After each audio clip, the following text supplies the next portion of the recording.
All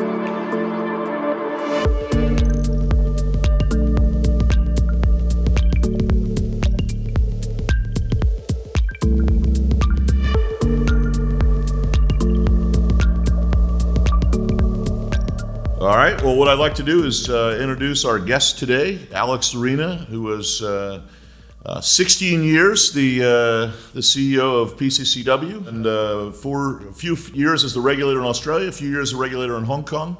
But for me personally, has been a friend and a colleague for probably 20 years. One of the leading thinkers in the industry, was the first real CEO to come up with the idea of the quad play. And not only did he come up with it, he executed it. And I'm really excited just to talk to Alex to help sort of think through where the world is going and get his perspective. So good morning, Alex, and welcome. Yeah, good morning, Bill. Thank you. You make me feel very modest. I'm happy to share some thoughts from an old man for PTC, and so we've had a bunch of CEOs come from different backgrounds, but you actually had the unique. You're I think the only person we're talking to that came from a regulatory background as well, too. So you had the legal, the finance, yeah. I mean, some people say I'm a poacher turned gamekeeper or whatever. I'm on both sides of the fence. I've formed policy, I've regulated it, administered it, and I've been an industry participant. So I guess I've formed a multifaceted view. But I can't say I had all the answers, but at least I know where to start asking questions, and I think that's also helped me through my career. You actually were the only guy I've actually seen that actually created a trust for fiber, right? That many of these data centers become trusts, right? And you went one step further and sort of you created one for a fiber or telco, which I don't think is actually, to my knowledge, hasn't been replicated since, right? And I think you were the first one and the only one ever to pull it off with PCCW. Yeah, and it worked very well for HKT. When we relisted HKT and brought it back to the market in 2011. And the reason we did it was to unlock value. I mean, there was, again, we were not getting satisfactory, recognition of the value we'd created in PCCW Group, and particularly in the HKT asset. So, we struggled with it, how to bring it to the market. In the end, we chose a trust. One of the reasons was, and I don't want to get into, a 404 discussion on accounting rules versus, cash, but the accounting rules become so complicated now that lots of people don't understand, really what the P&L and the balance sheet are telling them.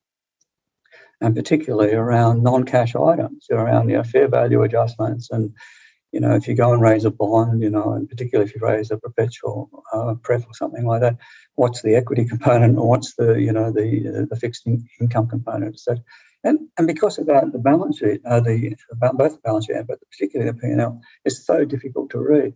Whereas if you go to a trust structure, it's basically cash accounting, and it's pretty hard to sort of fool cash.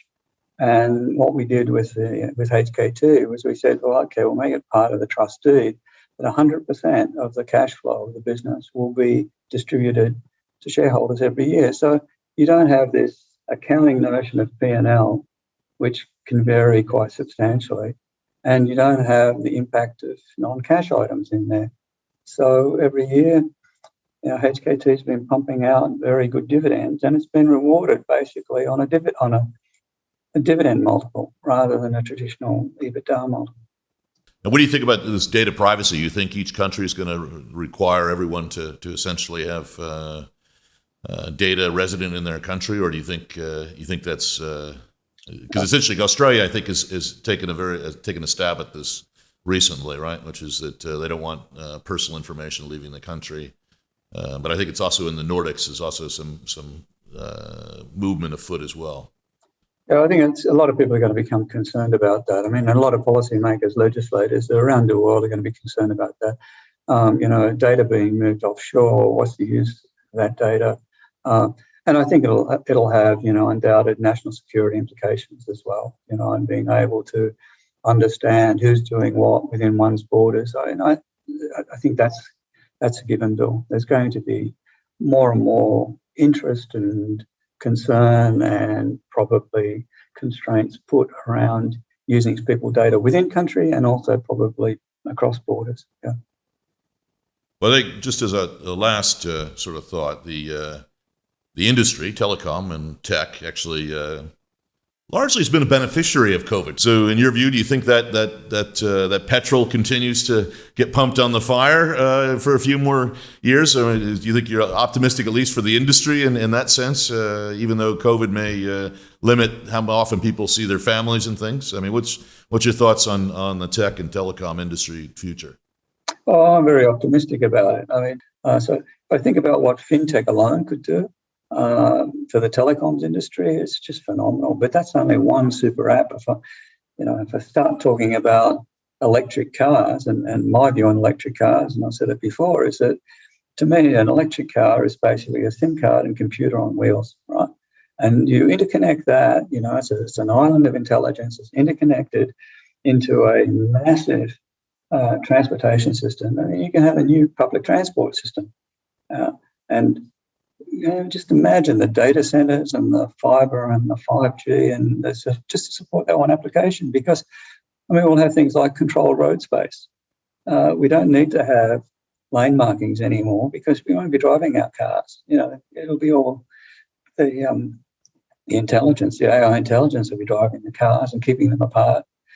We'll have less car accidents and less pressure on our public hospitals, etc. But it'll be a huge load on the telecom system. I took the company into electric car charging. I took the company into basically getting the virtual bank license, etc. Because I see all of these things are becoming peripheries to, a massive, telecoms capability.